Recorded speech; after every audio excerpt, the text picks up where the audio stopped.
is the 8th recipe for Christmas. 8.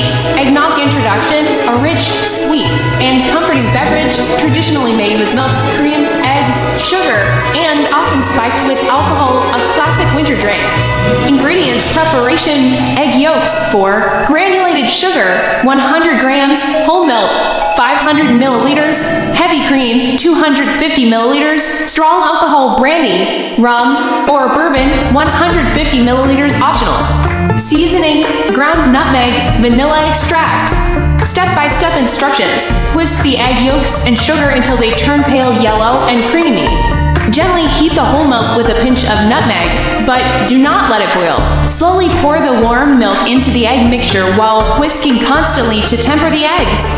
Pour the mixture back into the saucepan, heat gently, and stir until the mixture thickens slightly around 80 degrees Celsius.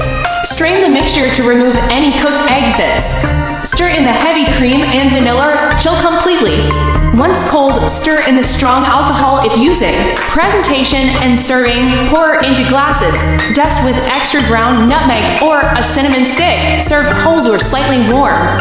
Notes: it is vital to pour the hot milk slowly while continuously whisking to prevent the eggs from curdling, making scrambled eggs. Please see the 9th recipe below.